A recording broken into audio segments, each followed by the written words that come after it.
Karena memang pada tahun 1948 sampai 1967, Bapak Ibu, ini kita belajar sedikit sejarah ya. Waktu itu ada perang Arab Israel tahun 1948. Israel merdeka 14 Mei 1948. Gaza dikuasai oleh siapa? Mesir. Tepi barat, Yerusalem Timur dikuasai oleh siapa? Yordania. Tidak pernah Palestina mendapatkan haknya. Jadi Bapak Ibu semua, saudara-saudara sebangsa dan setanah air yang kita cintai Indonesia ini, belajarlah sejarah. Kenapa ada konflik tahun 1948? Kita baru hebohnya sekarang. Karena itu saya tidak ingin bangsa kita ini berlarut-larut masuk dalam konflik yang sebetulnya ada dasar sejarahnya, ada dasar historisnya.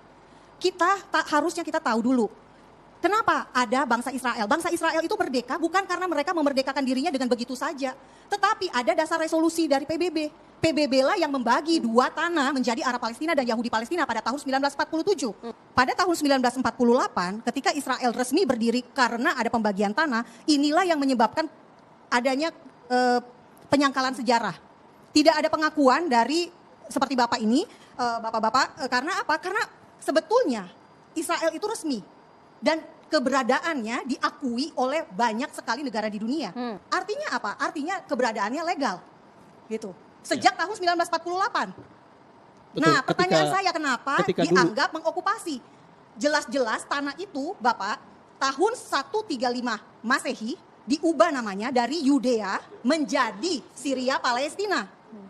Oleh Kaisar Hadrian, orang Romawi. Orang Romawi saat itu menguasai tanah Yudea. Yudea artinya apa? Yehuda. Yehuda artinya apa? Anaknya Yakub. Yakub itu siapa? Israel. Gitu loh. Wilayah Israel saat ini sama persis dengan wilayah peta kalau Bapak lihat di tahun sebelum Masehi, sama persis Pak petanya.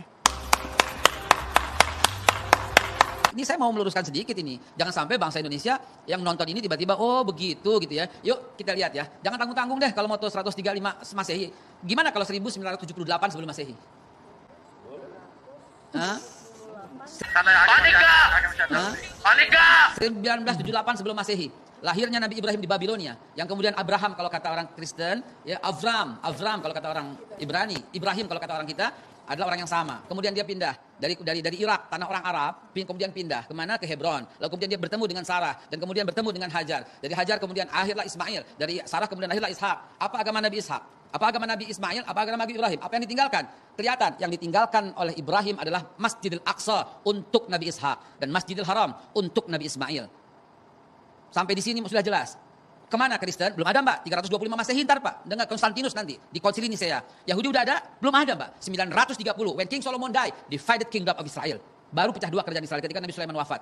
Kalau mau cerita jangan tanggung-tanggung. Sejak awal manusia aja saya bisa ceritain sekarang. Wow. Kemudian setelah Nabi Allah Ishak memiliki anaknya dikasih nama Israel alias Yakub. Isra berjalanan il Tuhan. Ishakil namanya Ishak menggembirakan, il Tuhan menggembirakan aku. Ismail namanya Tuhan mendengarkan aku, Isma mendengar il Tuhan. Oke, itu bahasa Ibrani semua, tapi tolong perhatikan. Apa agama Nabi Yakub? Yakub punya 12 anak, Rubain, Simon, Levi, Yahuda, Isakar, Zebulun, Gad, Aser, dan Naftali, Yusuf dan Benyamin. Anak keempat ini yang menjadi masalah nanti di kemudian hari. Mereka masih beragama Islam, belum ada agama Yahudi dan mereka semua Bani Israel. Bani Israel adalah muslim. Kemudian lalu Nabi Yusuf kemudian pindah ke Mesir dan kemudian dilanjutkan oleh Nabi Musa. Mungkin disebut oleh Moses, dilanjutkan Nabi Joshua atau Nabi Yusha bin Nun. Kemudian Yusha bin Nun berhasil masuk kembali. Itu Israel masih benar. Israel masih bangsa yang terpuji.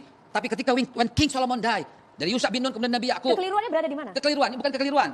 Penyelewengan dia dari mana? Dari awal muasal ketika dia membangkang dengan Nabi Musa memaafkannya. Kemudian sampai Nabi Yusha bin Nun berhasil membawa kembali ke tanah Palestina, itu tanah yang disucikan, tanah yang dijanjikan. Kemudian ketika Nabi Sulaiman wafat, baru divided kingdom of Israel. Baru pecah dua, satu Yudea, kemudian satu Israel. Yang Israel masih Islam. Kenapa masih Islam? Karena sampai Nabi Isa alaihissalam masih memegang agama Islam, sedangkan Yudea membunuh para nabi.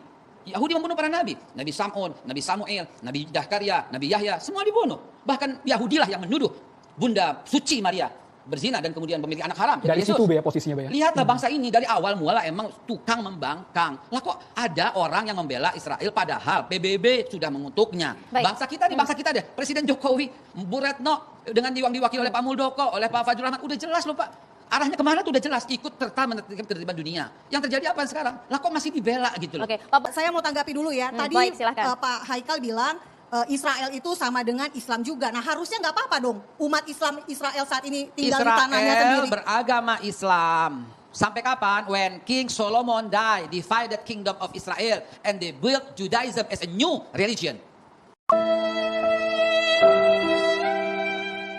Gua gak ngerti, gue gak ngerti, tau gak? Gue gak paham.